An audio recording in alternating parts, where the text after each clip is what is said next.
नमस्कार दोस्तों, पवन एकेडमी में आपका स्वागत है। आप सभी के लिए अगला वीडियो और वो भी इम्पोर्टेंट क्वेश्चंस का वीडियो।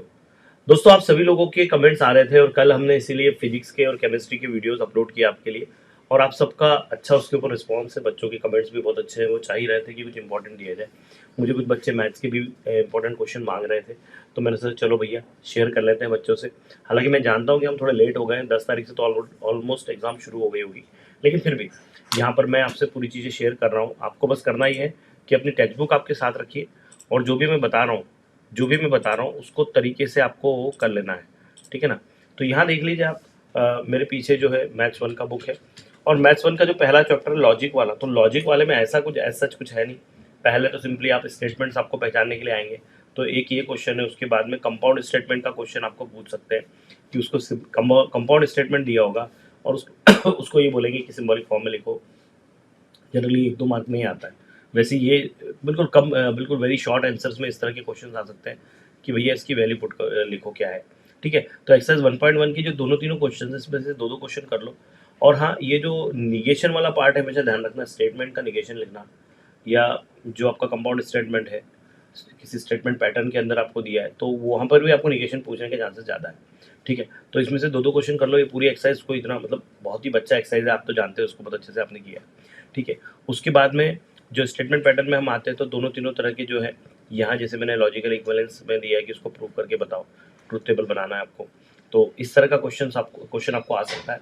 लेकिन हाँ, इसमें यह है कि कोई मतलब बहुत एक तो देखो कम में आएगा, शॉर्ट में आएगा तो छोटा वाला पूछेंगे, लेकिन बड़े में आएगा तो मतलब ज़्यादा मार्क्स का होगा तो फिर बड़े में पूछेंगे, ठीक है। लाइक मैंने कुछ क्वेश्चंस को टिक किया है यहाँ पर, पेज नंबर 11 पर ये आपका 4th एग्जाम्पल है, ठीक है। इन तीनों में से कोई आप 2 कर सकते हो, क्वेश्चन 3 में से, मतलब पूरे क्वेश्चन करने की जरूरत नहीं है। जैसे मैंने एक्सरसाइज 1.2 में देखो मैंने दो दो ही क्वेश्चन लगाया, शुरू के 2 और आखिरी के 2 क्वेश्चन जरूर करो, है ना। लॉजिक यही है कि जनरली क्वेश्चन बनते समय आपको यहाँ पर ये आएगा, एक बात ध्यान रखना, इम्प्लीकेशन और डबल इम्प्लीकेशन वाले जो स्टेटमेंट पैटर्न है क्वेश्चन उसी में बनता है ना। और जब आपको यहाँ पर स्टेटमेंट पैटर्न में जब कन्वर्ट करने की बात आती है या सीधे सीधे बनाने के लिए बोलते हैं, सिम्बॉलिकली लिखने के लिए बोलता है, तो सिम्बॉलिकली में भी आपको इम्प्लीकेशन डबल इम्प्लीकेशन में कुछ घुमा फिरा के वो बात दी होती है, सीधे सीधे मार्क्स नहीं देंगे, थोड़ा घुमा के देंगे क्योंकि उनको मतलब ये चीज़ ही सिस्टम ही वैसा है, ठीक है। उसके बाद में हम जो बात करते हैं क्वांटिफायर्स की और ड्यूल्स की और निगेशंस की, कंपाउंड स्टेटमेंट्स की, तो यहाँ पर सारी वही चीज़ें दे के रखी। तो इसमें मैंने टिक लगा के रखा है कि ड्यूल्स जो दे के रखे हैं, दो दो क्वेश्चन बनते हैं, एक ये क्वेश्चन है और एक्सरसाइज में भी ड्यूल का एक क्वेश्चन है, तो ये 2 क्वेश्चन में पूरे के पूरे कर लो क्योंकि इसमें से कुछ तो डेफिनेटली वो पूछेंगे। और ड्यूल्स में भी ये बात ध्यान रखना कि मतलब कुछ चीज़ें तो रिपीट ही हो रही है, कोई बहुत ज़्यादा इसमें डरने वाली बात नहीं है, ठीक है। उसके बाद में आपको निगेशन का क्वेश्चन पक्का बनेगा, तो अब वो कौन सा पूछता है ये तो मैं एग्जैक्टली आपको नहीं बताऊंगा और कोई भी नहीं बता पाएगा। सिर्फ निगेशन के ऊपर कन्वर्स, इनवर्स, कॉन्ट्रापोजिशन, है ना, कॉन्ट्रा पॉजिटिव, इसके ऊपर आप क्वेश्चन जो है आप पूरे करके रखिए क्योंकि क्वेश्चन इन्हीं में से बनेंगे जब शॉर्ट आंसर्स बनेंगे तो, ठीक है। फिर जब आगे आते हैं तो जो लॉ है, लॉ के ऊपर बेस्ड क्वेश्चन आएगा, मतलब आएगा, लेकिन वो बहुत हाईफाई नहीं आएगा, ये बात भी ध्यान रखो। शुरू के 2-3 क्वेश्चन कर लो, है ना, और एग्जाम्पल सारे कर लो, कुछ बिगड़ता नहीं है, आप आराम से इसको कर सकते हो क्योंकि ये क्वेश्चन ही ऐसे सबसे ज़्यादा बच्चे यही डरते हैं। और मेन एग्जाम में भी, हमारे फाइनल एग्जाम जो आएगी ना, क्वेश्चन या तो यहाँ से बनेगा या फिर आपको एक स्विचिंग सर्किट दिया होगा, उसको आपको रिकॉग्नाइज करना है, उसका स्टेटमेंट लिखना है और फिर उसका आपको वहाँ पर टेबल बनाना है। इस तरह से ही क्वेश्चन बनेंगे, ठीक है ना। तो इनपुट आउटपुट टेबल आपको बनाने के लिए आ सकता है। तो जैसे मैंने एक यहाँ पर टिक लगा के रखा है पेज नंबर 23 पर, इसमें से आप कोई भी 2-3 कर सकते हो, बहुत सारे हैं यहाँ पर। तो ऐसे करके देखो जिसके अंदर की पैरेलल भी आ जाए और जिसके अंदर की हमारा सीरीज में भी आ जाए। तो जैसे ये कुछ क्वेश्चन है जो पैरेलल सीरीज के अंदर है ना, तो ये क्वेश्चन बनते हैं, एग्जाम में आने के चांसेस इनके ज़्यादा है, ठीक है। आगे बढ़ते हैं हम। तो ये वैसे देखा जाए तो लास्ट एक्सरसाइज है, ठीक है ना। इसमें से आपको 2-2 3-3 क्वेश्चन कर लेना है, कोई बहुत इसमें डरने वाली बात नहीं है। और मेरा तो कहना है कि एक क्वेश्चन आपको सर्किट वाला पक्का आएगा और एक क्वेश्चन आपको निगेशन वाला पक्का आएगा और ट्रूथ टेबल में आपको पूछ सकते हैं कॉन्ट्राडिक्शन है या टोटोलॉजी है या कंटिजेंसी, ठीक है। बाकी ये सब देके रखा है, जितने एमसीक्यूज है बेटा पेज नंबर 32 पे सारे करने। हालांकि ये बहुत अच्छी चीज़ है कि यहाँ पर आपको पूरा का पूरा ये देके रखा है, ठीक है। तो ये सब क्वेश्चन जो एक्स्ट्रा है ये तो करना ही है, ठीक। आगे बढ़ते हैं। यहाँ पर अगर बात करें मैट्राइसिस की, तो मैट्राइसिस में आप देख सकते हैं यहाँ पर जो है सिंपल से क्वेश्चन जो बिल्कुल 1-2 मार्क पे जो पूछेंगे वो सीधे सीधे ही होंगे। ट्रांसफॉर्मेशन आपको करने को बोला जाएगा। पहले एक्सरसाइज तो बहुत ही चिंदी एक्सरसाइज है, तो कोई बात ही नहीं है। हाँ, इन्वर्स ऑफ मैट्रिक्स जो है वो बहुत ज़्यादा इंपॉर्टेंट है, आपको इन्वर्स पूछ सकते हैं, है ना।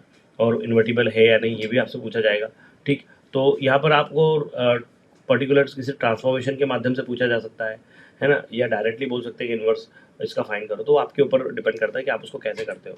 ठीक है, आगे मैं बढ़ता हूँ। यहाँ पर आप देख सकते हैं जो पेज नंबर 47 पर भी मैंने एक एग्जाम्पल को टिक करके रखा है। एडजॉइंट कोफैक्टर निकालना, एडजॉइंट निकालना, इन्वर्स निकालना। ठीक है, ये सब ही इंपॉर्टेंट चीज़ है। इसमें आपको हर तरह के दो दो तीन तीन क्वेश्चन करके रखो। सारे करते बैठोगे तो भैया होना नहीं है, एग्जाम के टाइम पे भी सारे नहीं करना पड़ेंगे। हाँ, अगर आप सॉल्व, आपको कोई क्वेश्चन डिफिकल्ट लगता है तो उसको सॉल्व करो, बाकी को तो आपकी क्या कहते हैं नोटबुक से जहाँ से भी आपको समझना है समझ करके आप आगे बढ़ जाओ। ठीक है ना, तो ये पूरी एक्सरसाइज जो 2.2 है इसमें से मैंने बहुत कम टिक लगाए हैं, तो हर तरह के एक एक क्वेश्चन आप कर लो, दैट्स इट। बहुत ये नहीं है इसमें डरने वाली बात। ठीक है, और फिर आगे बढ़ते हैं यहाँ मिसलेनियस एक्सरसाइज के बाद में जो एप्लीकेशन ऑफ मैट्रिसेस में क्वेश्चन पक्का बनेगा भैया, या तो आपको ये सॉल्व करना पूछेंगे। ठीक है ना, अब जब आप इसको मेथड ऑफ इन्वर्जन से सॉल्व करोगे तो ज़्यादा सही रहेगा, और यही मेथड मेन है। ठीक है, इससे करो। यहाँ पर आपको स्टेटमेंट जो है इन्वर्जन मेथड और रिडक्शन मेथड दोनों मेथड्स है, लेकिन फिर भी मैं कहूँगा कि आपको जो अच्छी लगती है उससे आप करो, क्योंकि अगर मुझे पर्सनली पूछा जाए है ना, तो ये मेथड बहुत लंबी है। मुझे अगर पर्सनली पूछा जाए तो मुझे रिडक्शन वाली मेथड ज़्यादा अच्छी लगती है, शॉर्टकट में फटाफट फटाफट कार्यक्रम हो जाता है। ठीक है, तो 2.3 में यहाँ शुरू से कोई 2-3 क्वेश्चन करो, 2-2 क्वेश्चन यहाँ से करो, 1-2 क्वेश्चन यहाँ से करो, लेकिन स्टेटमेंट वाले जितने क्वेश्चन दिए ना सारे के सारे कर लो। स्टेटमेंट वाले कोई क्वेश्चन मत छोड़ो, यहाँ सारे एमसीक्यूज आपको करना है, और जो स्टेटमेंट वाले क्वेश्चन है यहाँ के भी वो कर लो, क्योंकि आपको जो मेन फाइनल एग्जाम होने वाली है वहाँ पर भी काम में आने वाले हैं, तो आपके लिए बड़ा इंपॉर्टेंट है। फिर बात करते हैं ट्रिग्नोमेट्रिक फंक्शन की। तो यहाँ पर जो सिंपल से ये क्वेश्चन है जो स्टार्टिंग के पेज नंबर 67-68 पे देके रखे हैं, जो मैंने टिक लगा के रखे। इवन ये थ्योरम्स जो है ये भी कर लो आप, थ्योरम्स को छोड़ो मत, ये बहुत सिंपल से थ्योरम्स है। ठीक है, ये आपको कर ही लेना है। ठीक है उसके बाद में मैं एक्सरसाइज पे अगर आता हूँ, ये देखिए कुछ एग्जाम्पल्स मैंने टिक लगा के रखे। प्लीज़ आप कमेंट बॉक्स में कमेंट कर देना कि सर ये आप बुक डाल दो, तो I will try to share this book in the in our Telegram channel. लेकिन ये जो सॉफ्टवेयर में मैं लिख रहा हूँ कभी कभी ना ये सेव नहीं करता है, तो अगर कुछ इश्यू आता है तो फिर मैं सेव नहीं कर पाऊंगा, तो इसके लिए मेरे साथ आप मार्किंग करते हुए चलो। ठीक है, ये यहाँ पर दे के रखा है, जनरल सॉल्यूशन आपको निकालना है। ठीक है, अगर एक्सरसाइज पे हम आते हैं, मैं एक्सरसाइज पे आ जाता हूँ डायरेक्ट। ये जनरल सॉल्यूशन वाले दो क्वेश्चन है, एक ये दे के रखा है, ये इस तरह का क्वेश्चन जनरली बनेगा, ये सीधी सीधी तो नहीं पूछेंगे, आपको थोड़ा घुमा फिरा के ही देने वाले है ना। तो ये हर तरह के जो क्वेश्चन यहाँ देखे रखे हैं, इसमें से आप हर तरह के एक एक क्वेश्चन कर लो, बहुत ज़्यादा नहीं करने की जरूरत है। लाइक मैंने पहले जो टिक दिया वो तो कर ही लो, ये वाला क्वेश्चन करो 9वां, उसके बाद में ये 60वां है ना, ये साइन थीटा वाला, ये अपने आप में बड़े कमाल क्वेश्चन है ना, जहाँ और भी दूसरे चीज़ें यूज़ होगी, वो सीधे तो आपको पूछेंगे तो 1 मार्क का होगा। फिर पोलार जो कोऑर्डिनेट्स की बात कर रहे हैं हम, है ना, कार्टेशियन और पोलर कोऑर्डिनेट के बीच का रिलेशन देने के बाद में जो आपको साइन रूल कोसाइन रूल है उसकी मदद से आपको सॉल्व करना है, तो साइन रूल कोसाइन रूल का भी सही सही तरीके से उपयोग करो। ये आपको इवन इसका प्रूफ भी कर लो, ये प्रूफ आ सकता है एग्जाम के अंदर। ठीक है ना, बढ़ते हैं आगे। यहाँ पर एक्सरसाइज में आते हैं, प्रोजेक्शन है, प्रोजेक्शन रूल है, ये सभी रूल्स है। इसमें तो बहुत सारे फार्मूले हैं, तो मैं फार्मूले पे नहीं जाता हूँ, मैं आपको कुछ ही चीज़ों पे मैंने टिक लगा के रखे, तो जो क्वेश्चन में मैंने टिक लगा के रखे वो करो सारे, छोड़ो मत इनको। ठीक है, ये एक्सरसाइज अपने आप में बड़ी इंपॉर्टेंट है। और फिर इन्वर्स ट्रिग्नोमेट्रिक फंक्शन में हम आते हैं, तो इन्वर्स ट्रिग्नोमेट्रिक फंक्शन में भी मैं डायरेक्ट एक्सरसाइज पे लेके चलता हूँ आपको। ये कुछ क्वेश्चन है जो एग्जाम्पल 1 और 2 में देखे रखे, तो 2-2 क्वेश्चन करो, इसमें से बहुत ज़्यादा करने की जरूरत नहीं। तीसरा, पाँचवा, और ये जो क्वेश्चन है इसमें एग्जाम्पल 8 बड़ा इंपॉर्टेंट है। ठीक है ना, बाकी यहाँ से आप कुछ क्वेश्चंस कर सकते हो। ये जो देखे रखे मैंने टिक लगाए हुए, ठीक है, इनको जरूर करो, छोड़ो मत इनको, क्योंकि ये यही जिन पर टिक लगे ना ये कई बार एग्जाम्स में पूछे गए हैं। ठीक, तो यहाँ पर ये जो एमसीक्यू दिया है इसको भी पूरा कर लो। 3 चैप्टर यहाँ कंप्लीट होते हैं हमारे। फिर बात करते हैं पेयर ऑफ स्ट्रेट लाइन की। तो pair of straight line one of the simplest topic है, जो कि आप टॉपिक से जो इजीली आप कर सकते हो। सारी जो कंडीशन है वो ध्यान रखो, और क्वेश्चन जैसा भी आपको आता है, कोइंसिडेंट है या क्या है, जो भी कंडीशन है उसको आप चेक कर सकते हो। ठीक है, तो यहाँ पर ये जो कुछ क्वेश्चंस को मैंने टिक लगा के रखे, 5वां एग्जाम्पल, 6वां एग्जाम्पल, उसके बाद में जो 8वां एग्जाम्पल है, और ये क्वेश्चंस के बाद में देखो इसमें से 2-2 क्वेश्चन करो, लेकिन हाँ ये के वाला क्वेश्चन जरूर करना, और ये 5 से लेकर 9 तक क्वेश्चन पूरे करो, क्योंकि इसमें से क्वेश्चन पक्का बनेगा ही बनेगा। ठीक है, फिर एंगल बिटवीन द लाइन्स के भी लिए जो बोला है, तो कोई पर्टिकुलर कोई 1-2 क्वेश्चन इसमें से कर सकते हैं आप, और एक्सरसाइज में भी कुछ 1-2 क्वेश्चन करिए, और बाकी जो आखिरी के जो क्वेश्चन है ना बड़े स्टेटमेंट वाले, वो क्वेश्चन जरूर करना, इनको छोड़ना मत। ठीक है, क्योंकि चांस इन्हीं के बनते हैं। आगे आते हैं यहाँ पर, यहाँ आप आगे देख सकते हैं कि अगली जो कंडीशन बनती है जनरल सेकंड डिग्री इक्वेशन है जो एक्स वाई के फॉर्म में, यहाँ पर इनके ऊपर बेस भी कुछ क्वेश्चंस आ सकते हैं। ठीक है ना, तो जो एग्जांपल्स है वो करो, और ये मैंने टिक लगाया 4.3 में दूसरा, 5वां, 6वां और 7 से लेके 11 तक, ये करना ही करना है आपको। ठीक है। तो इस तरह से, और ये सारी की सारी आपके एमसीक्यूज।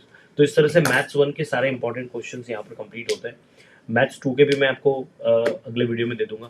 तो वीडियो कैसा लगा कमेंट बॉक्स में जरूर बताना, और इस तरह की वीडियोस हम आपको देते रहेंगे। कोशिश पूरी रहेगी कि आपको अच्छे से मदद की जाए, ठीक है ना। चैनल के ऊपर अभी हम इतना ज़्यादा बच्चों के लिए कुछ कर नहीं पा रहे हैं, 12th के बच्चों के लिए, लेकिन हाँ जो अदर सब्जेक्ट्स है वो चल ही रहे है ना। और मैथ्स जो है भैया मैं पढ़ा रहा हूँ PWA चैंपियन पर, अगर आपको नहीं पता तो जाके देखो चैनल को, ठीक है ना। मैं पढ़ा ही रहा हूँ, मतलब अब मुझे 8-10 दिन हो गए रेगुलरली पढ़ा रहा हूँ मैं, छुट्टी उट्टी नहीं हुई।